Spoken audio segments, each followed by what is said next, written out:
Jadi sebenarnya nggak cuma pada usia lansia saja, tapi sebenarnya penyakit degeneratif ini juga bisa menyerang anak-anak sejak dia dari sejak dia dari muda lah, usia muda. Kadang kan ada tuh yang menyimpan daging sampai berbulan-bulan. Iya, kayak gini Bu, besok kurban nanti ketemu lagi dagingnya masih ada di kulkas, kurban tahun depan lagi. Iya, setahun lagi. Padahal daging itu nggak boleh disimpan, apalagi sampai tahunan itu batas kadaluarsanya kan itu ada. Betul. Nanti adalah kadar gizi yang dia menurun. Gitu.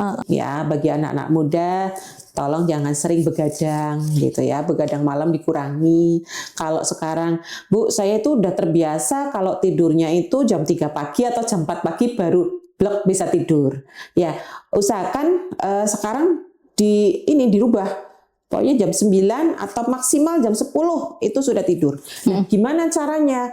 Kamu bikin aktivitas ya. Jadi sebelum tidur tuh kamu aktivitas apa yang bikin bisa kamu tuh capek. Terus jangan sering mainan laptop atau HP menjelang mau tidur.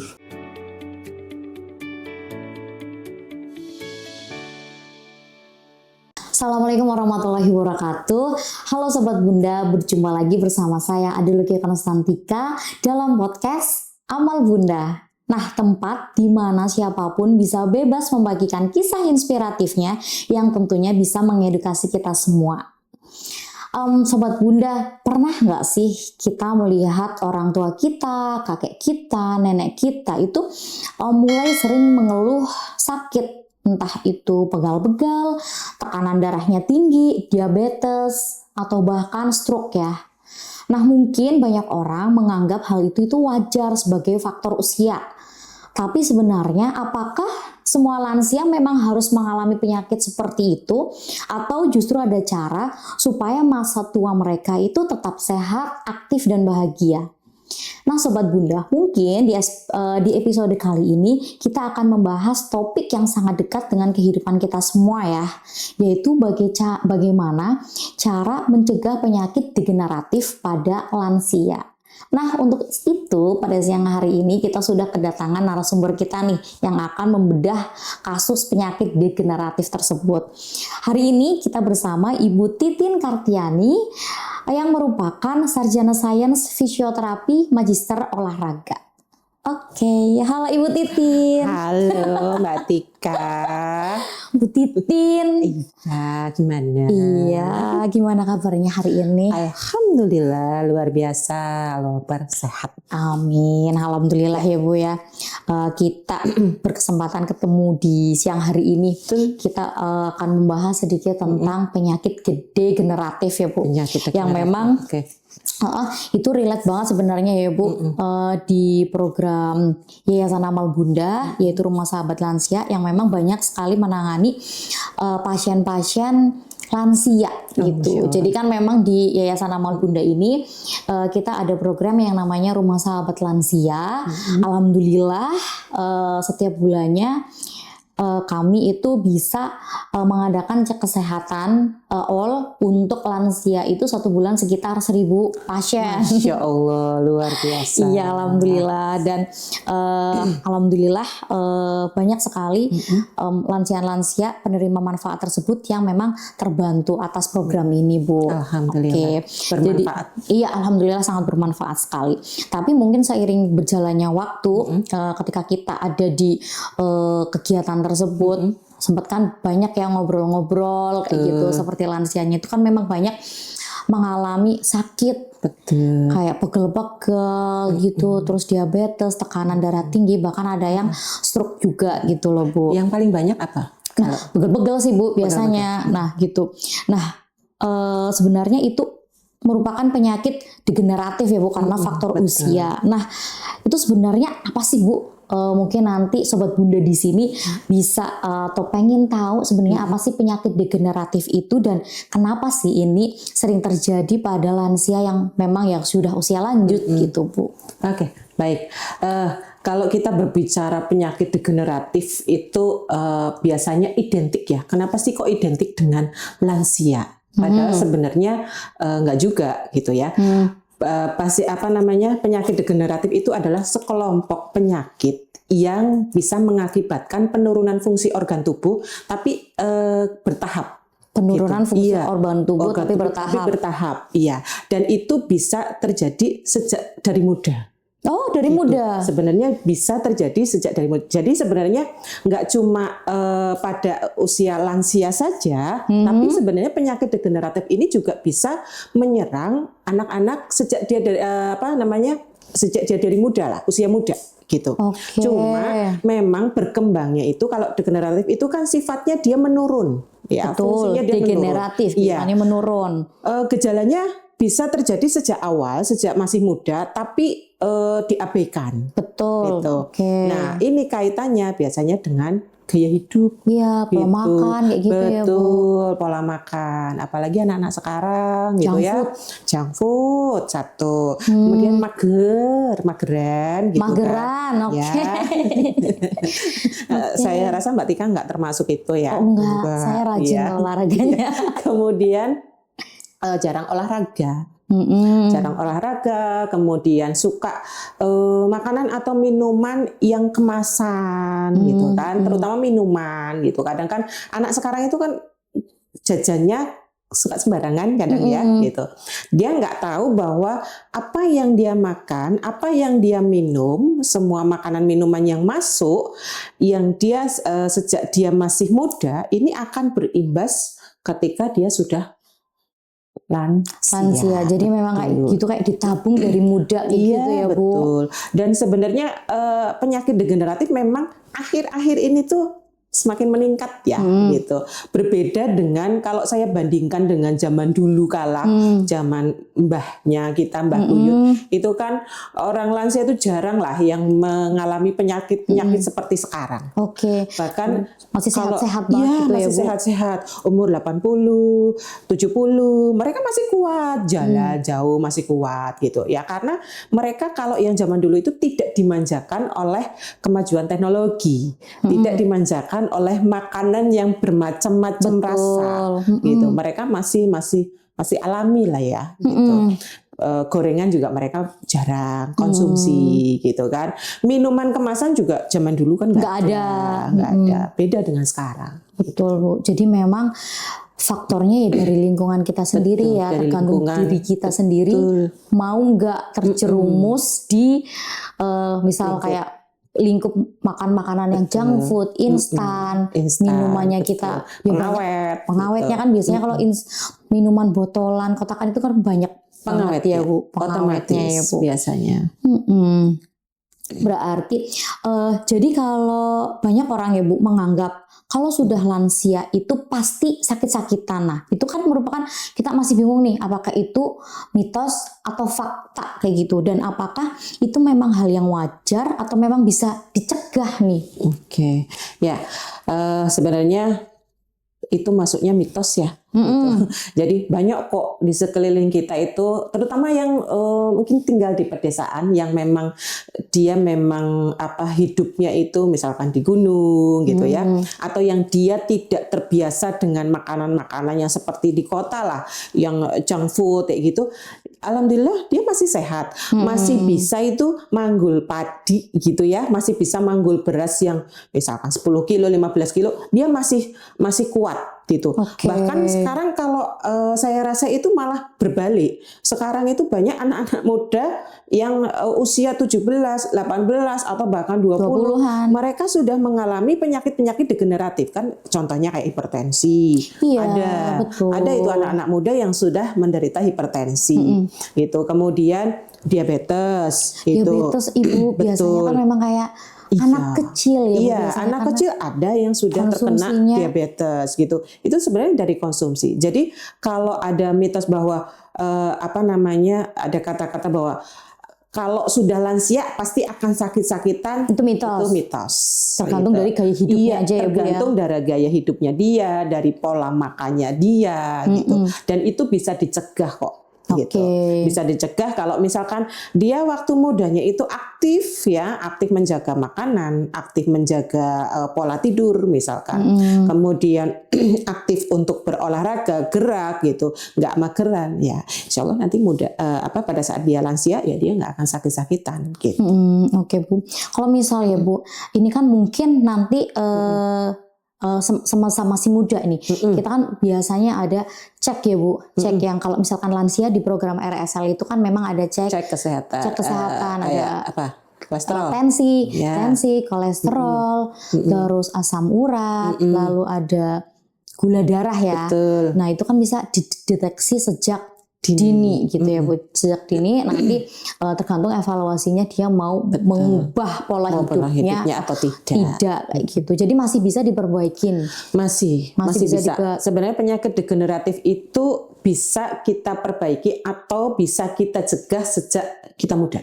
Oke. Pun kalau misalkan sudah di usia lansia pun berarti masih bisa diperbaikin untuk pola makannya kan ya. Jadi kalau ibarat kata tuh kalau di dunia medis ya, kalau penyakit degeneratif itu kalau misalkan kamu mau sakit ya silakan kamu makan, kayak misalkan kolesterol tinggi nih atau hipertensi kan harus mengurangi yang asin-asin gitu ya, yang berlemak gitu. Tapi dia nggak bisa mengelola pola makannya. Dia masih suka tuh makannya asin-asin, masih suka ya makan gorengan.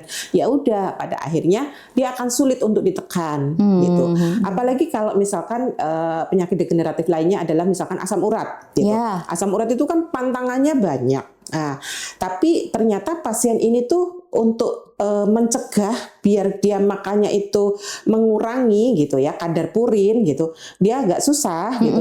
Ya otomatis dia nggak akan sembuh-sembuh, dia akan turunnya itu karena obat gitu. Padahal sebenarnya itu masih bisa kita cegah, masih bisa penyakit degeneratif itu tidak berkembang semakin luas dalam artian tidak merusak ya, tidak terjadi komplikasi, itu sebenarnya masih bisa dicegah. Gitu. Cuma karena tingkat kepatuhan sebenarnya, tingkat kepatuhan masing-masing orang itu kan berbeda gitu. Ada yang udah tua ya mau ngapain lagi, kadang suka seperti itu gitu. Kemudian ada yang dia yang penting kan ada obat, habis aku makan ini nanti ada obat gitu. Udah selesai gitu. Tapi nggak melihat efek jangka panjang sebenarnya. Efek jangka panjangnya apa sih kalau misalkan kita minum obat terus kemudian makanan nggak dijaga, nah itu nanti komplikasinya kemana nih gitu. Oh iya betul. Berarti mungkin sebenarnya itu faktor apa saja sih yang membuat orang itu lebih beresiko untuk terkena penyakit degeneratif saat sudah lansia nanti gitu loh. Ya, faktor dari penyakit degeneratif itu sebenarnya ada dua. Jadi ada faktor yang tidak bisa dikendalikan dan yang bisa dikendalikan, atau faktor dari dalam maupun faktor dari luar. Kalau faktor dari dalam atau yang tidak bisa dikendalikan itu adalah satu usia ya. Iya. Usia itu kan pasti semua nanti akan mengalami usia tua. Gitu. Nggak ada yang dia nggak akan tua, nggak ada gitu. Kemudian genetik. Nah, itu genetik yang paling penting nih. Kalau misalkan orang tua Mbak Tika, ayah atau ibunya itu menderita hipertensi. Nah, kita memiliki resiko potensinya lebih tinggi untuk mengalami hipertensi. Tinggal nanti gimana nih dari faktor dari luar. Faktor dari luar itu siapa? Pendukung nanti. Pendukungnya. Mulai dari pola hidupnya, makannya, kemudian pengelolaan dia stres. Nah, itu yang paling utama nih. Misalkan dia mudah stres, sedikit-sedikit baperan, mikirlah ya gitu. Terus ini nih anak muda sekarang suka apa? Begadang. Suka sekali begadang. Begadang ini juga bisa meningkatkan resiko untuk terjadinya penyakit degeneratif gitu. Yang dia baru bisa tidur ketika misalkan pagi jam 3 pagi dia udah bisa tidur gitu. Terus nanti bangun pagi kan, padahal tidur itu penting untuk regenerasi sel kita, untuk perbaikan gitu. Nah, yang paling bagus itu tidur itu di malam hari dibandingkan siang hari. Oke. gitu. Itu yang paling bagus. Jadi kalau misalkan pola tidurnya aja sudah kacau, ya itu nanti akan berimbas ke sel-sel Sel-sel di tubuh itu tubuh. nggak bisa maksimal Nggak gitu bisa ya, Bu. maksimal. Kemudian makan makanan yang nggak bisa dikontrol gitu kan, minumnya yang manis-manis lah, kemudian makannya suka yang asin-asin atau yang suka berlemak-lemak. Sekarang kan jajanan banyak ya, banyak macamnya, yang Enak-enak ada semua makanan, gitu ya, Bu, iya, ya? enak-enak, enak sih gitu. Cuma ya nanti imbasnya gitu. Boleh sedikit tapi jangan berlebihan Iya. gitu. Sesuatu yang berlebihan itu kan akibatnya juga pastinya akan nggak baik untuk tubuh. Betul. Jadi makanlah untuk hidup ya, Bu, bukan Betul. hidup untuk makan Ya. gitu ya, Bu. Terus yang utama apa? Olahraga. Olahraga, Iya. itu. Banyak gerak lah, aktivitas lah. Kalaupun misalkan olahraganya nggak harus berat kok. Betul. Cukup jalan 30 menit gitu konsisten ya, Bu, Lebih ya. konsisten itu sudah cukup. Nggak usah yang lama-lama, cukup 30 menit aja sudah Per cukup. hari, Iya. gitu. Itu kan juga sudah membakar. Betul, Gitu, sudah membakar kalori. Iya, kadang kan memang karena mungkin ya tuntutan mungkin pekerjaan atau Betul. memang pola hidupnya Pola hidupnya. mageran gitu ya, Bu. Apalagi kalau sambil scroll HP itu kan kadang nggak Nah, itu yang nggak bikin ini ya. mager itu biasanya scroll HP. Lihat-lihat Nggak inget apa. waktu Ya, gitu. kadang-kadang kalau sudah scroll HP, kemudian posisi tubuh udah di tempat tidur apa tempat duduk itu kan susah, males Betul. untuk gerak. Jadi memang kita sekarang memang dimanjakan dengan semua yang ada ya, Bu. Baik itu semua makanan, minuman, terus fasilitas, kayak Ya, misalkan HP kita kan bisa scroll-scroll itu bisa lama banget gitu ya. Ya, itu yang harus dikurangi.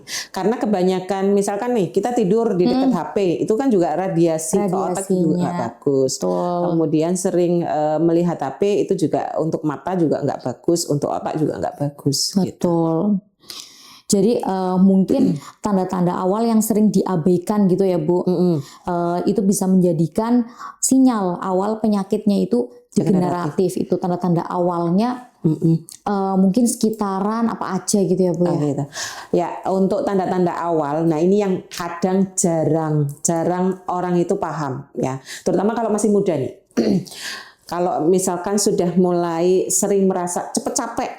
Ya, misalkan duduk cuma sebentar aja kok aku capek banget ya gitu. Atau misalkan jalan cuma sini sana cuma ya sebentar aja kok udah capek.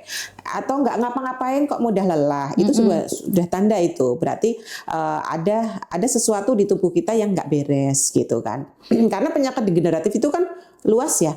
Ada hipertensi, ada asam urat, ada kolesterol, ada diabetes mellitus, ada juga penyakit sendi kayak osteoporosis, osteoartritis gitu, peradangan sendi gitu, terlutut terutama. Nah, itu kan tanda-tanda awalnya itu kan sebenarnya bisa diketahui gitu. Nah, kayak misalkan mudah lelah. Kemudian kalau untuk diabetes biasanya sering haus. Oh, sering haus. Mudah haus sekali gitu. Terutama jadi dia udah minum tapi kok berasanya tuh haus terus ya gitu. Terutama ini kalau anak-anak itu sudah suka minuman manis ya, kemasan kayak gitu. Terus jadinya dia obesitas gitu kan. Geraknya kurang, udah obesitas ya, itu nanti juga resikonya lebih tinggi gitu. Terus sering mengalami pusing. Bentar-bentar pusing. Pusingnya itu di kepala gitu, tapi pusingnya itu rasanya tuh kayak apa ya namanya ya, minum obat sembuh tapi nanti beberapa hari lagi dia pusing lagi gitu. Jadi sering mengalami keluhan pusing, itu kan bisa tanda-tanda dia kemungkinan ada hipertensi gitu. Atau dia cengang nih di sini, ternyata kolesterolnya gitu. Iya sih. Atau dia mengalami pegel-pegel misalkan di area lutut atau di persendian tangan gitu. Nah, itu juga bisa menjadi tanda-tanda sebenarnya. Kalau mungkin ya, Bu, kolesterol itu bisa dipicu dengan misal kayak kopi gitu. Bisa. Karena kan gaya anak-anak sekarang yang termasuk saya juga sih, Bu, sering minum kopi gitu. Sebenarnya kopi kalau kita konsumsinya juga nggak terlalu banyak, kemudian kadar gulanya juga sedikit, ya nggak masalah gitu. Cuma kalau kita konsumsinya juga terlalu banyak, kemudian kita sudah tahu nih, kita ada hipertensi, kita ada resiko nih gitu.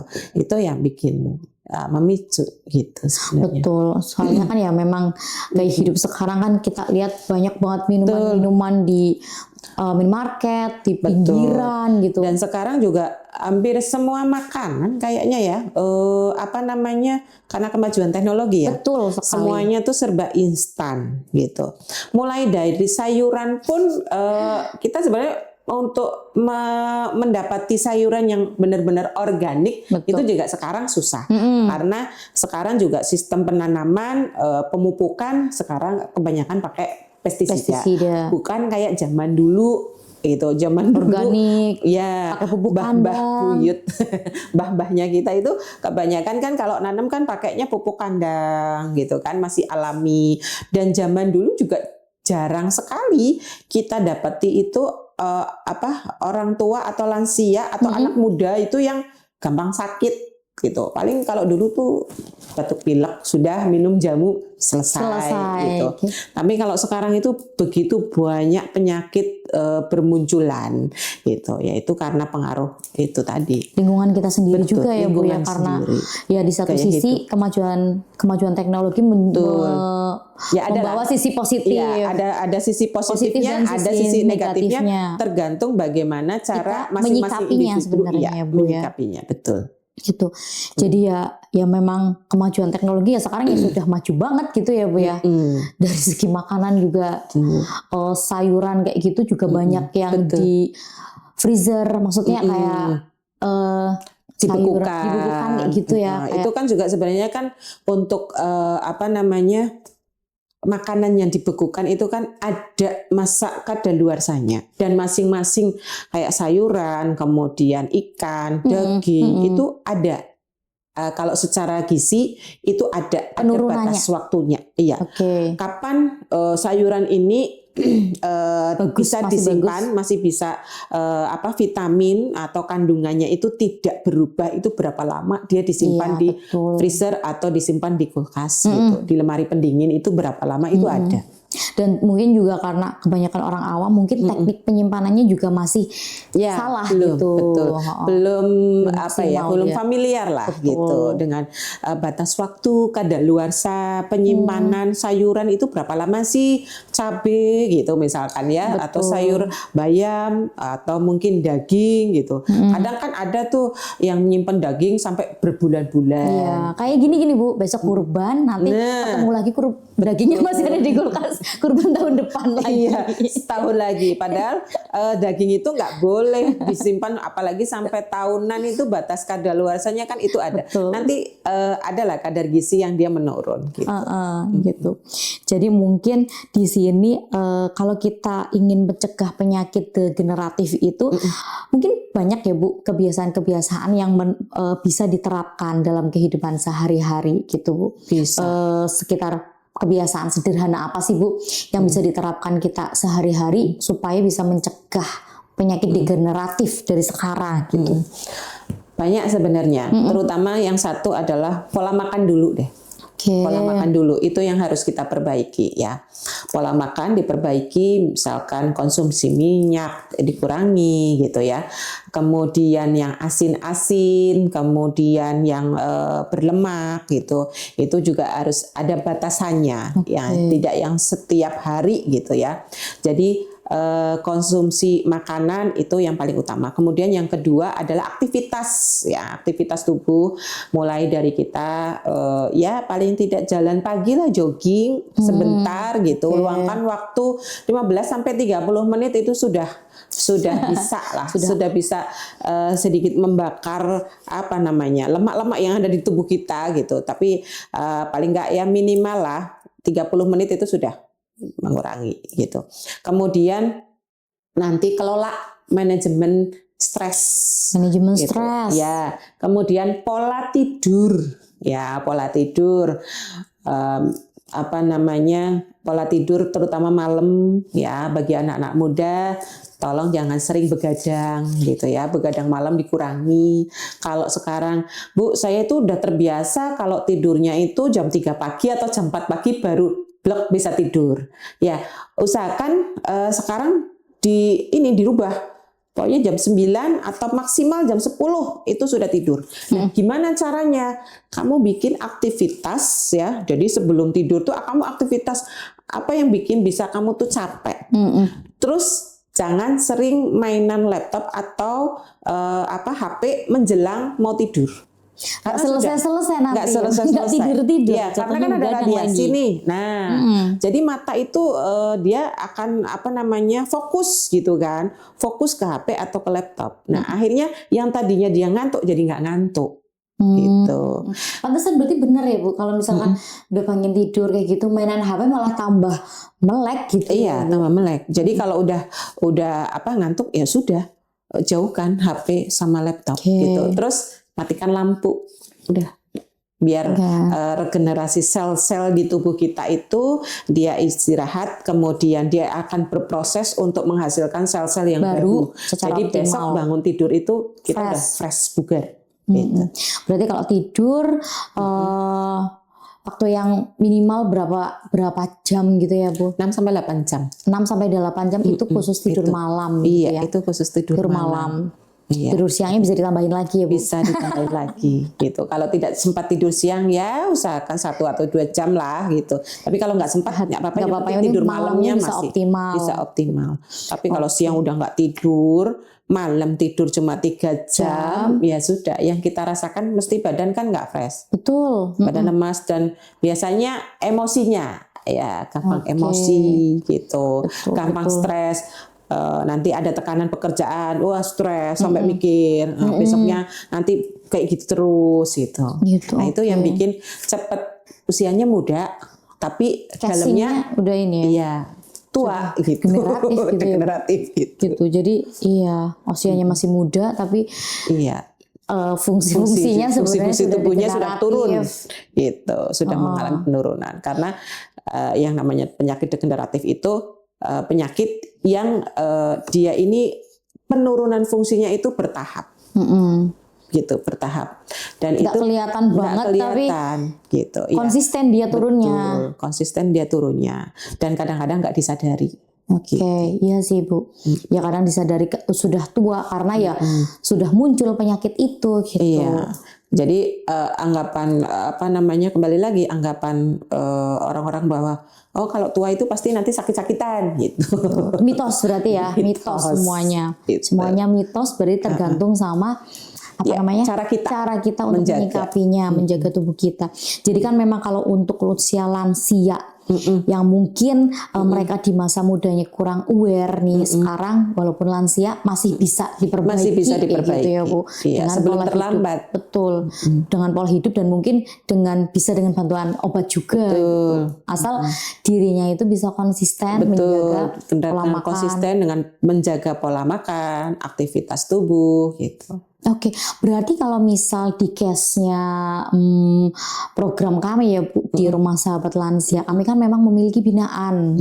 Memiliki binaan di mana lansia-lansia tersebut setiap bulannya mendapatkan cek kesehatan, konsultasi dengan dokter dan mendapatkan obat gitu. Jadi ini kan case-nya lansianya ini memang usianya sudah tua-tua sekali ya Bu.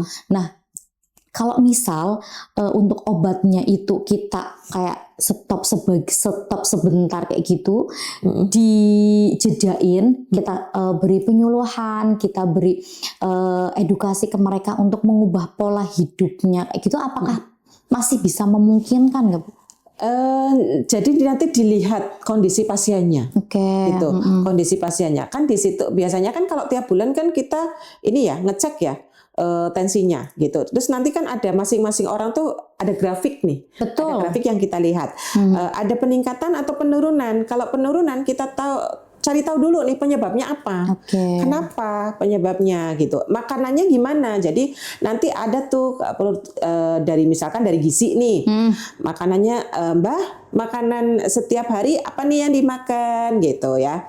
Kemudian takarannya seberapa nih gitu. Jadi kita juga harus melihat kenapa sih kok ini kok nggak ada penurunan gitu? Penyebabnya dari mana? Apa dari makanannya? Apa dari aktivitasnya? Misalkan saya tuh kalau malam nggak bisa tidur. Memang kan kalau sudah usia lanjut itu pola tidurnya mulai berubah ya, gitu. Nah ini kan juga kita harus ada pendekatan, misalkan pendekatan rohani gitu ya. Kenapa Mbah misal nggak bisa tidur? Apakah ada yang dipikirkan gitu? Kalau misalkan Mbah nggak bisa tidur, saya baru bisa tidur jam sekian. Kalau misalkan dari segi misalkan kita agamanya Islam, nah misalkan bisa nih dipakai untuk sholat tahajud dulu nih atau ngaji gitu, biar tenang, biar nanti bisa tidurnya enak gitu. Itu bisa gitu. Jadi kita nggak bisa langsung menyetop obat itu, tapi kita harus tahu dulu penyebabnya apa. Ya, jadi kita cari tahu, loh ini kok kemarin misalkan tensinya 180. Loh kok sekarang masih tetap 180 atau malah meningkat jadi 190. Ini obatnya diminum nggak? Gitu. Patuh, karena tingkat kepatuhan minum obat itu kadang-kadang juga orang tua kita juga perlu tahu ya. Apalagi kalau misalkan dia tinggal sendirian. Iya betul. Ada orang tua yang dia tinggal sendirian nggak ada yang ngingetin. Bu, Pak minum obat gitu. Ada yang terlewat karena kalau misalkan obatnya itu kayak hipertensi. Kalau yang dia sudah hipertensi, kemudian dia harus minum obat rutin ya setiap malam. Nah ini kalau terlewat kan juga ini juga berimbas juga ya. Apalagi kalau dia masih tetap makan gorengan lanjut gitu ya. Betul sekali. Kemudian aktivitas dia kurang gitu ya. Olahraga juga kurang gitu. Nah ini juga percuma juga gitu. Jadi memang harus dicari tahu dulu sih Mbak sebenarnya penyebabnya itu apa? Apa karena tingkat kepatuhan minum obatnya yang kurang, atau karena jenuh juga ya, bisa.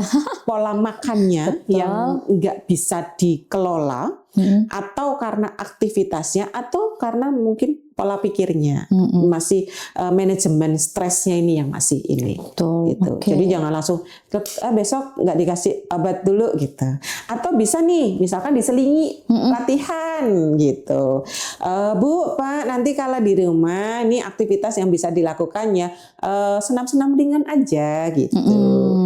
Senam-senam ringan yang nantinya bisa kok dilakukan, misalkan Mbak saya kan nggak bisa berdiri lama, bisa dilakukan sambil duduk.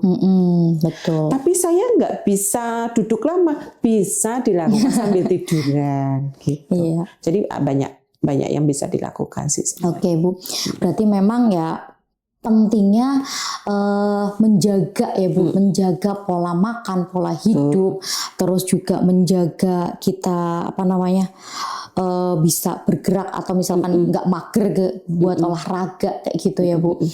Walaupun masih udah tua itu masih bisa dicegah, minimalnya bisa menurun lah ya. Betul. Menurun untuk penyakit degeneratifnya tersebut. Kalau yang memang dari faktor dalamnya itu kan misalkan ada hipertensi ya, untuk yang sesuai dengan genetiknya gitu. Ada hipertensi sama mungkin diabetes pula gitu. Itu bisa menurun gitu. Tapi sejauh bisa ini dicegah kalau misalkan dia mudanya itu dia juga menjaga pola makannya karena tahu Bapak Ibu saya kena hipertensi atau Bapak Ibu saya dia cenderung diabetes. Nah, itu bisa. Oke. Gitu. Oke gitu. Dan jadi di sini sebenarnya ya sesuai dengan kita sendiri ya Bu. Konsisten kembali lagi sebenarnya ke individunya masing-masing. Iya, mau sehat atau mau kalau lansia ada penyakit seperti itu. Iya. Gitu. Ibu mau sehat apa mau tetap seperti ini gitu. Kalau mau sehat ya ayolah dirubah gitu. Oke gitu. Jadi Sobat Bunda, memang penyakit degeneratif itu sering muncul ya di usia lanjut. Tapi banyak sebenarnya yang bisa kita cegah dari pola hidup sehat, yaitu menjaga aktivitas fisik yang cukup dan dukungan juga dari keluarga. Jadi keluarga itu memang perlu sekali untuk mengingatkan mungkin nih di ayah, ibu atau kakek nenek kita untuk rajin-rajin menjaga pola hidup, pola makannya, dan juga konsisten itu yang memang mungkin agak susah ya, tapi insya Allah bisa dilaksanakan dengan niat. Niat pingin sehat atau Betul sekali. Jadi karena ada pada akhirnya orang tua itu kita hanya membutuhkan obat, tapi membutuhkan perhatian, kebersamaan, dan lingkungan yang mendukung mereka tetap aktif dan bahagia gitu ya Bu. ya betul.